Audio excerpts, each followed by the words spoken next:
Sorry, you can probably have to live with the chicken noises in the background. So I'm going to replace the wheel bearing. It's a 2008 Honda Civic. It's very similar to doing just about any other front wheel bearing.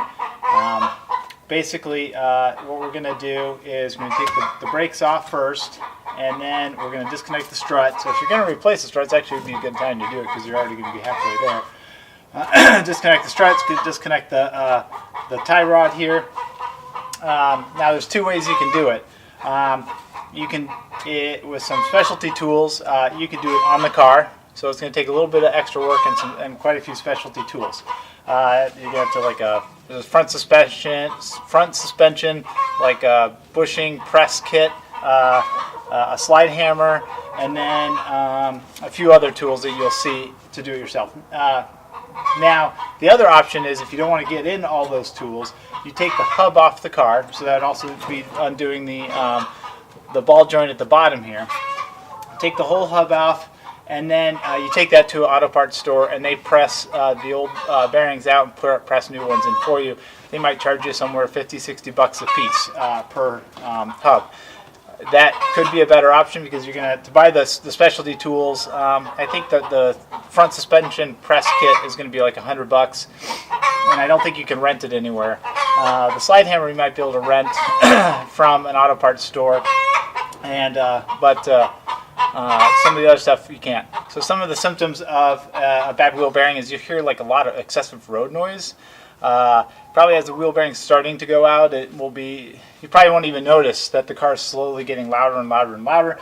Then eventually it'll get really loud, and the noise will vary with speed. You also may notice when it starts getting really bad that in turns that are kind of like a higher speed where the car leans a little bit, depending on which direction you're turning, you'll notice the sound will either change in frequency, or it will go away altogether, depending on if the car's leaning on that tire or not. So I found in my experience that when the car is leaning on the wheel that has the bad wheel bearing, the sound goes away, oddly enough. So for instance, I'm pretty sure this one's the one that's bad. When I'm taking a left turn and the car is leaning out onto the right side, the sound would go away. I changed the driver's side already, and that wheel bearing wasn't bad. So the other thing we should notice is once we get the axle out, is that we'll be able to feel the wheel bearing, and that's bad. The other nice thing while you're doing this is you can take a look at some of your other components and check them, like check your tie rods, check the condition of your control arm and its bushing, check the ball joint, look at the brakes, and then look at the struts and everything else, and just kind of get an idea of the car. So I am missing the wheel cover here. You may or may not notice. You're not normally supposed to be able to see the water tank here. All right. So first things first, let's take the caliper off. That we'll have to get the caliper off and get the rotor off. That just gives us some access here. So I'm going to start that now. 17mm bolt back here and down here, and then so I find the easiest way using a ratcheting wrench. Get this on here. I'll just break it loose a little bit. Some people disagree with this method. That's their choice.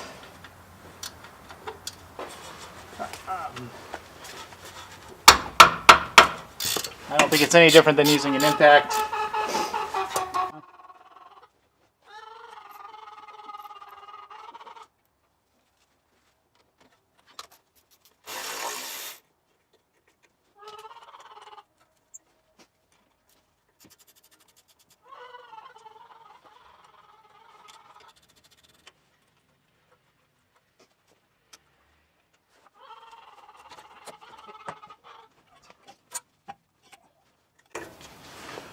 So you don't want the brake caliper to hang off the brake line. The brake line, especially when you just jack the car up, is long enough I could probably put it on the ground, but I just put it on this jack stand right here instead. I don't know if you can see that or not. Alright, so now let me get this off. So with the Hondas, there's a screw right here. There's actually, on this one there's actually two. You can see it's missing here. I did the brake job somewhat recently on this car, and that one got broke and I just drilled it out. So I'm going to try to take this one out. I may have to drill it out. If you drill it out, use like a 1/4 inch drill, It should be enough to get it out. Chicken! Quiet!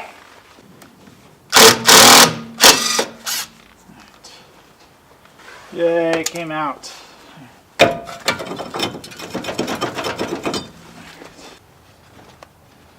So next is we'll take off these bolts and then undo the tie rod right here.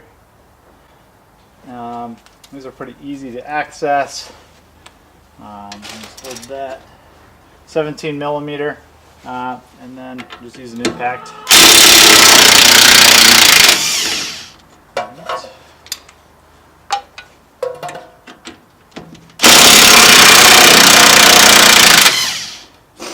If you don't have an impact, it's pretty easy. Should be pretty easy to just use a breaker bar to get them loose as well. The impact does make it a little faster. Okay, the tie rod's end is going to have a cotter pin. You can use pliers to straighten it out. Sometimes you get lucky, and if they're not too rusty, you can knock them out.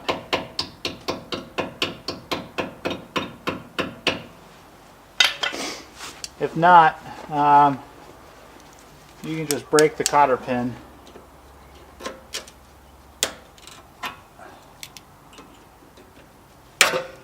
So I just torqued it, broke the back end off. Yep. I'm not going to be able to get it out. It's rusted in, so I'm just going to impact it out. That's the easiest way. And if you don't have an impact, just enough torque will be able to destroy it.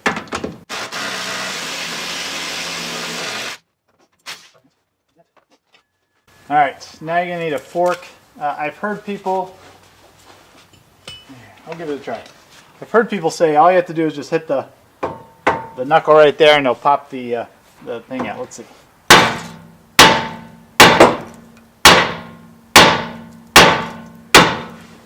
All right, still hasn't worked for me. Okay, so use a pickle fork. This one's a little bit bigger than the one you need to go in. You want to try not to destroy the boot if possible. There we go. And I don't really know a better way of describing it. Usually it's just more like hold your breath and just hope it doesn't tear the boot. So it didn't tear the boot, so I can still use this. Is good. All right.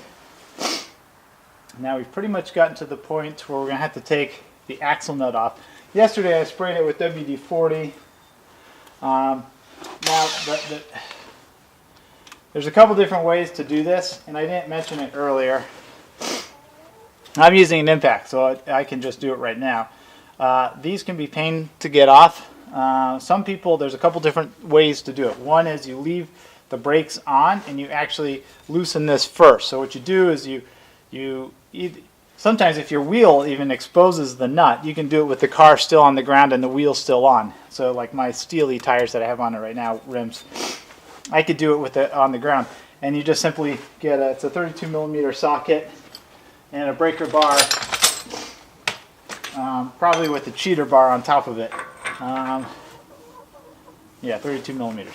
So the other way to do it is you can have the car up, the wheel off. You can put a screwdriver in the rotor vanes. Where do I put the rotor at? No. You fit a screwdriver in here, if you can get one small enough, and then it locks it with the caliper to keep the whole thing from spinning, so that you can break it loose. Theoretically, the transmission should hold it, but that doesn't always work. So now there is a tab that's supposed to be bent in. This one doesn't look like it's really in much, and that doesn't really matter when you have an impact generally.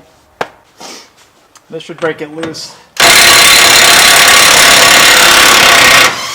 we go. I found sometimes if you hold the socket, give it a little bit of tension, because the impact works by hitting it, and if it's too sloppy, then it loses the impactness of it. So if you hold it, all right. So that's off, and now what we can do is we're going to disconnect the strut. with everything loose, this should be able to flop forward. We should be able to knock the axle back out of the hub. One little trick, like kind of rock this to help get the bottom bolt out, and then the springiness of the bushings here is actually pushing the hub up, and the strut is being pushed down. So what's locking this in place is this wants to go up and that wants to go down, so it's holding this bolt. So you actually push down on this. See how it went up? And that's how you get that one out. All right. So that's loose. Tap it with this. Just a little bit, and that's all it needs. Generally, a little bit more tapping.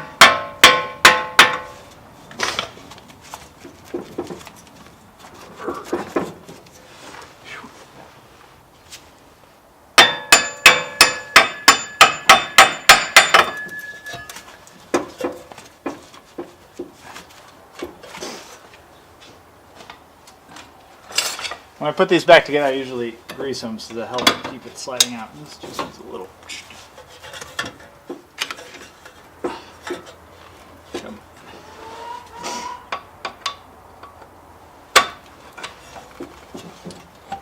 it is. All right.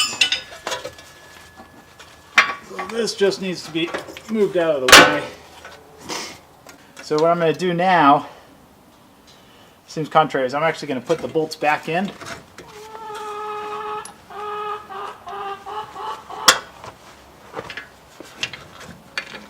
Top one.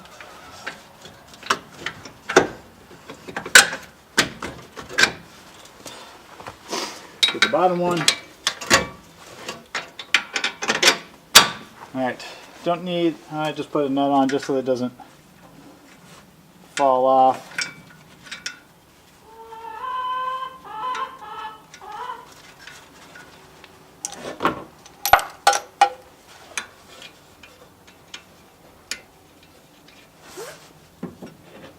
I'm going to put the tie rod back on, not all the way in, just, whoopsies.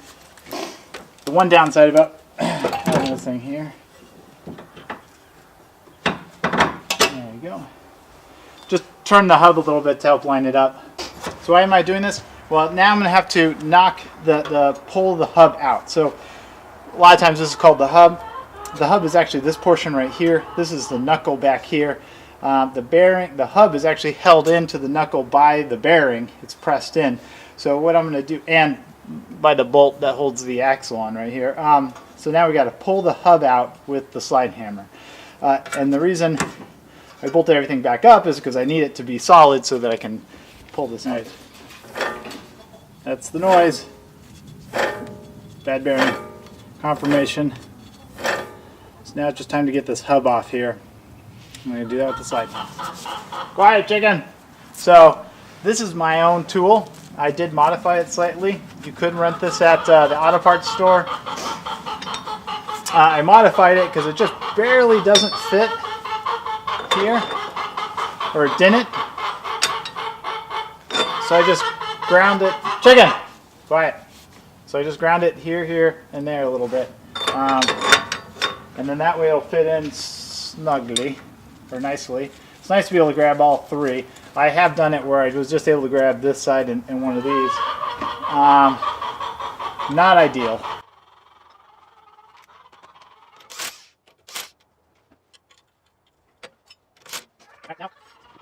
Slide hammer works simply by taking this weight and pushing it back or slamming it back, and it'll work the hub out, and it's a little bit of a workout.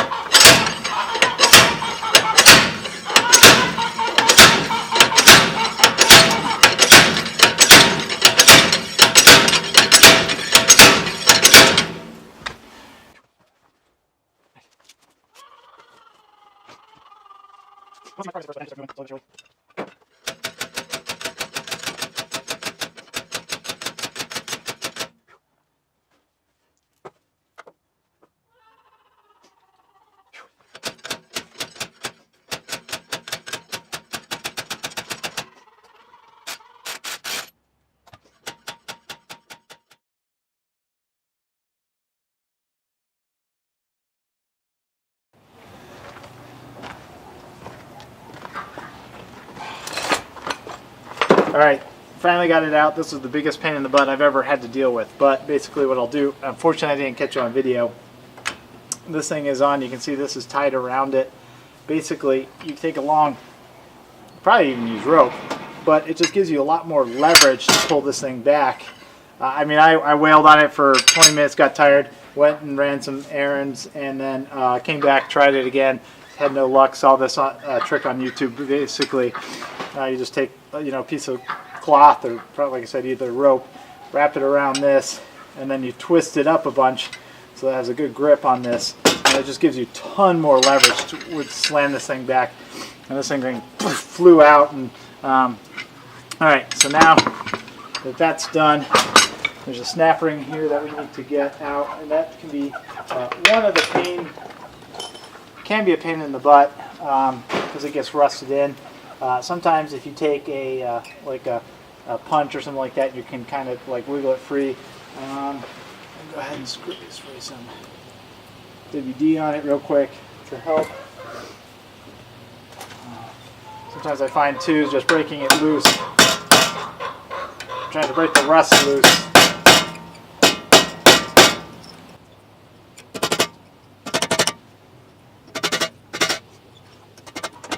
Alright, sorry for the background noise. Okay, so tap on. I didn't show, but work around here. I even used a old screwdriver, and then I kind of try to get it moving. Now you get a small screwdriver and these, and you're able to get one side free. You get basically jam the screwdriver in there and start working your way around. Let's see if we can do that. Here. These ones are cheap. I broke my other one doing the other side.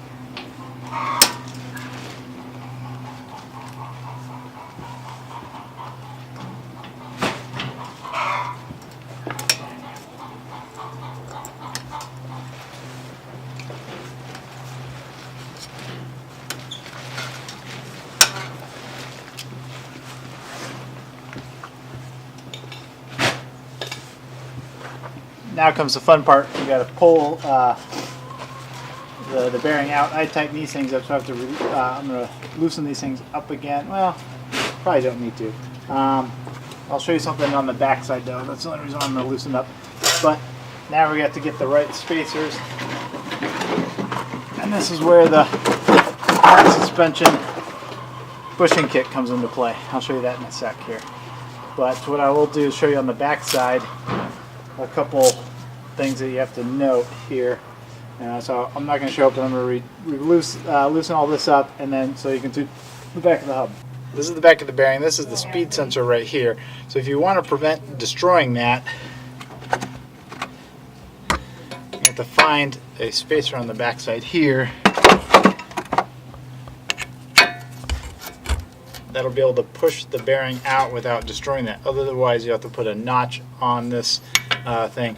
I'm not as concerned with that, but you want to make sure it bridges the bearing. You want to make sure it gets like almost edge to edge, so it pulls it out completely. All right, so this is the kit used to pull out. This is like a suspension bushing pulling kit. There's a bunch of different sizes here. There's a bunch of different sizes of this.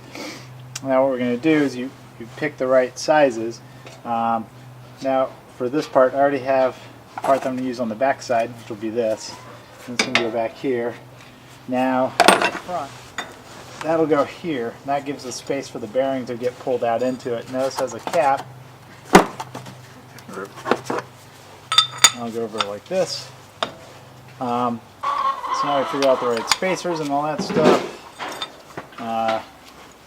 We get this together, so there'll be the backer right here. I'll go through, make sure that's lined up. And a couple, there's a washer.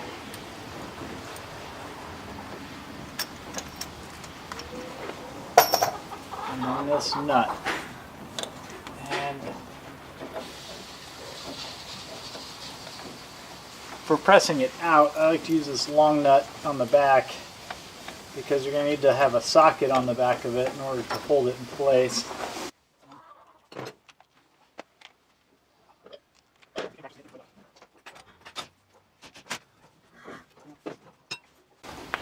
prefer using a breaker bar to do the actual tightening to make sure nothing is getting broken.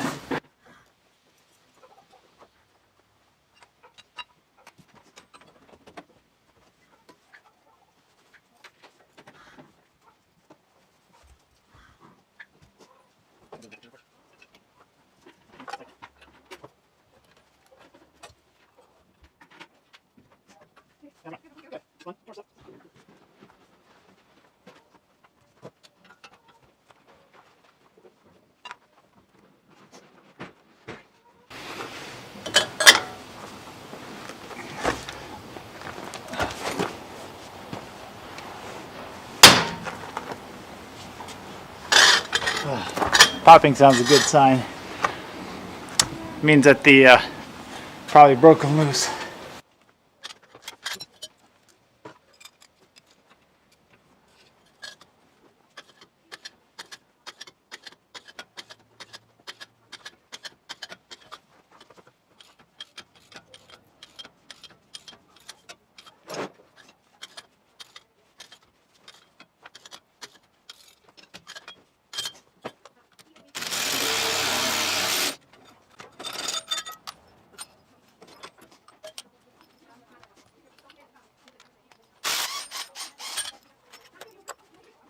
There's the bearing.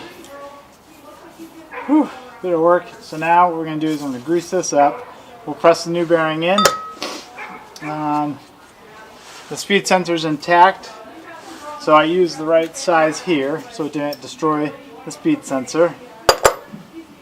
And there's quite a bit of rust in there, and that made it a little bit harder for it to pull out, and probably why the hub came out so hard too. So let me go grab some grease.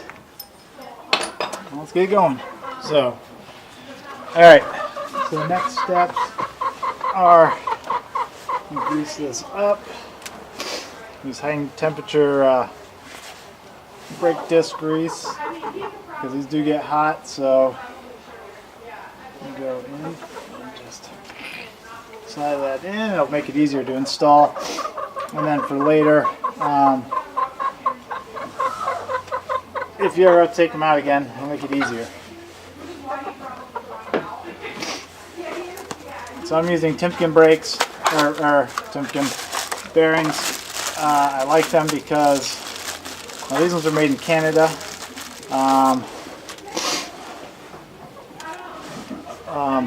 They're a good brand.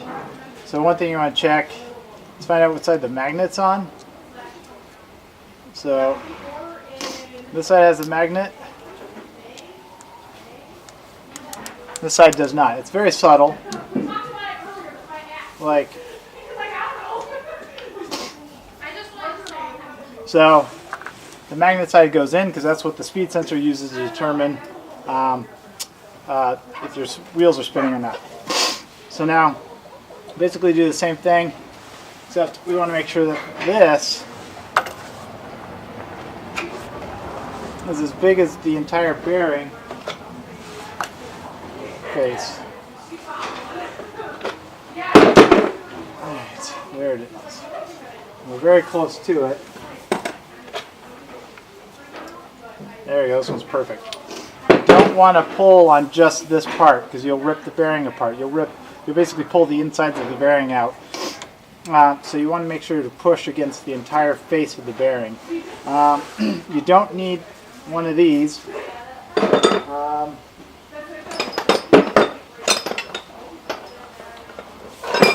On the back side, you just need something big enough to cover the entire back to pull it in.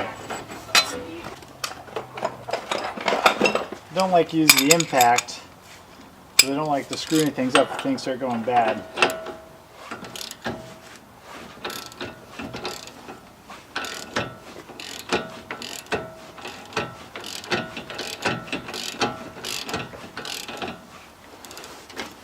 But it should go in fairly easily, especially once it gets started. I'm not sure if you can tell, but it's not quite centered. That's okay. It's still pressing well enough on the edges.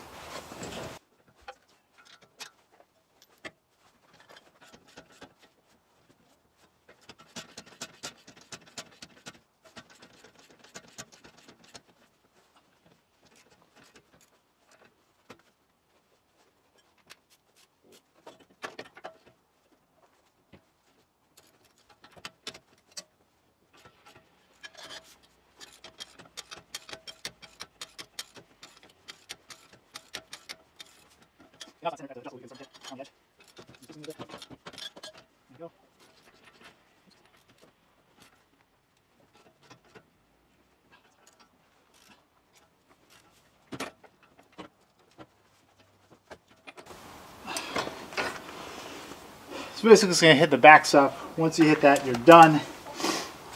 So now, should be able to just loosen this sucker up.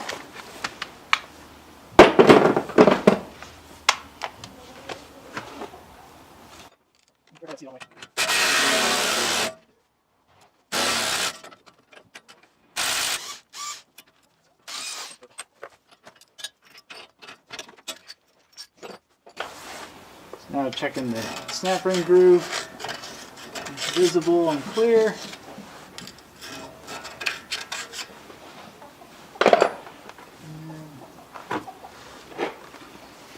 So before I install the snap ring, I'm just going to clean it up a little bit with a angle grinder and install it. So I'll be right back. When you take the bearing off, usually the bearing will stay, a portion of it will stay on the back of the hub here. So you got to take that off. The best way to do that is with a grinder, angle grinder, and you're going to cut the bearing. I got some dirt and stuff on this I don't want to clean off. You're going to cut the bearing in two places. Usually what you do with the angle grinder is you'll come in at an angle, and then you rotate it and then come in another angle. That's normally enough to relieve the pressure, and you're able to just pop, the bearing should just slide off. Now sometimes you might have to take a cold chisel and actually break it. We'll see if we have to do that or not. So I'm going to go ahead and do that. I'm going to turn off the camera because save battery is about to die. So we'll go. Alright, so this is the part of the bearing that came off. You can see I made some cuts here, and then I hit it with a cold chisel. It broke it up, and I was able to slide off the end. So now that we have that, this is the hub. We got to press this into the bearing. So we'll do that now. Alrighty. Okay. So I cleaned up the snap ring. Now we got to get it installed. This can be a little bit of a chore sometimes.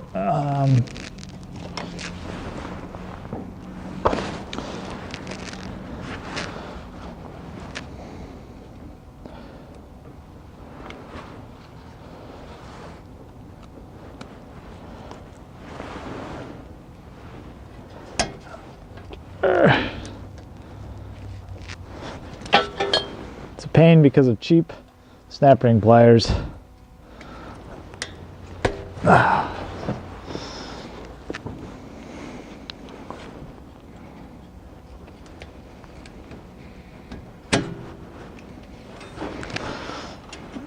Okay.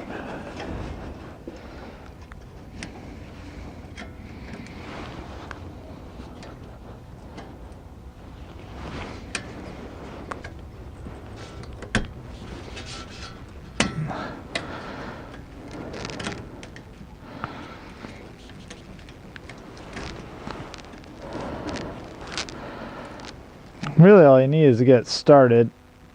Just one section. My good ones died. There we go. Yeah, so it's mostly in.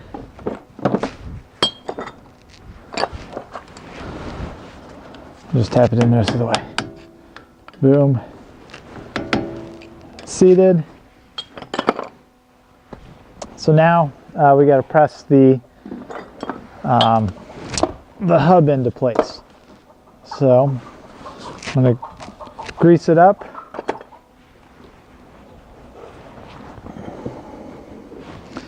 I'm going to grease the snap ring as well just a bit, just so that it's helps keep it from rusting, hopefully. Though it does also track dirt, so we don't want to get too crazy here. All right.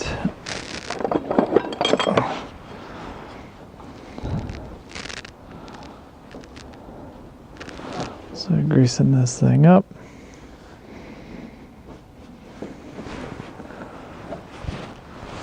Now, so with this one, you want to make sure that you're holding the center part, because as you push this in, you don't want the bearing to get torn apart. So you want to support the back of the bearing here, and then you can on the front side, you can just have across the face here. So this is the size I'm going to use, and let's get that sorted out.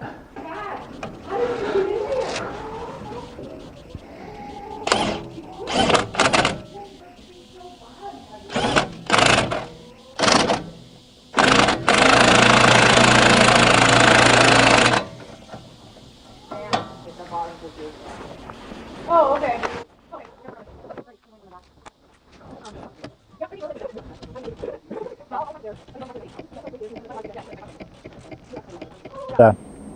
Alright, hub's back in. It's moving smoothly. So I'm just loosening this up so I can get the axle in. I'll grease this a little bit.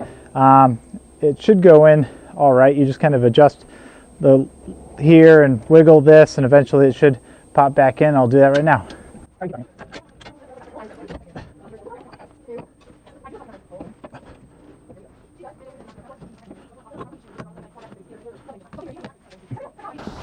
All right, so really now it's just buttoning it all up. So we'll put the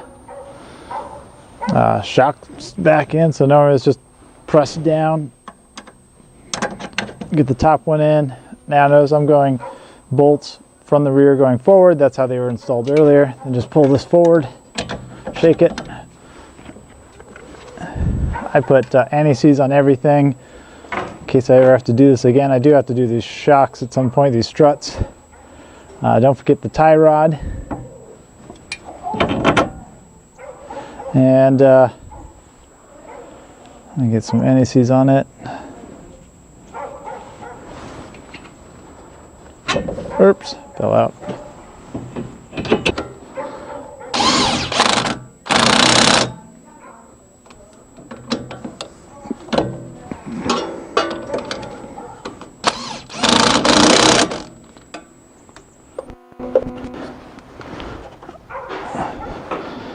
Start the axle nut here.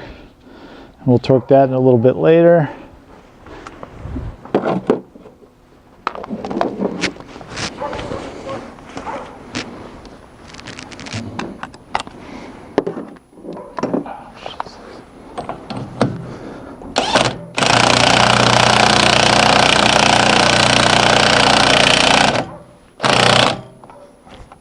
Good boy, Wyatt. Didn't even flinch.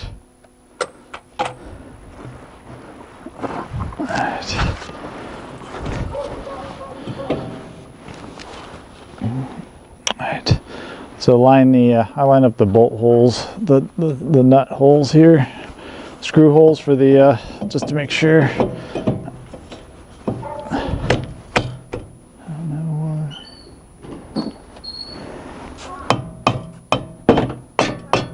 Mallet to get it on.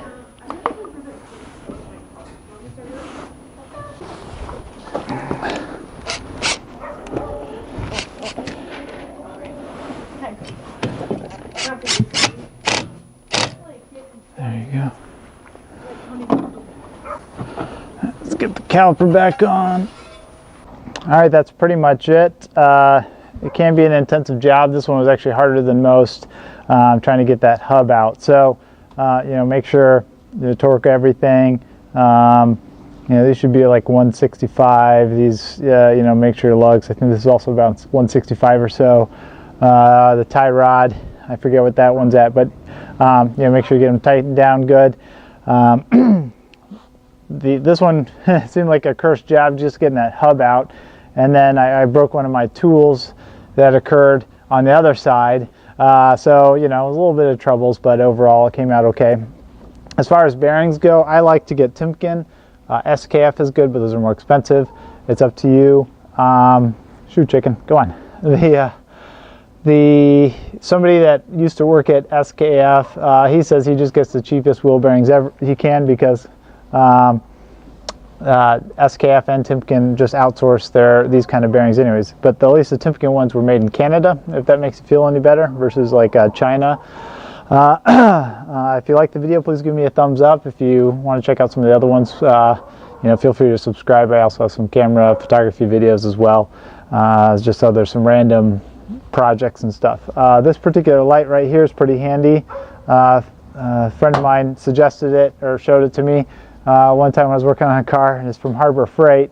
So, you know, it's like, I think you can get them on sale sometimes between 25 bucks or so.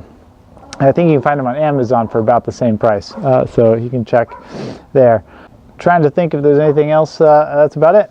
So test drive the car. You know, the brakes will feel a little squishy sometimes after you put them on again, even though you didn't really press the caliper down. Just sometimes adjusting them and sliding them over the rotors and off the rotors kind of pushes them back a little bit, and then you know, so it'll take a sec for them to go back to the position and grab again. All right, thank you. Da, da, da, da, da, da, da, da.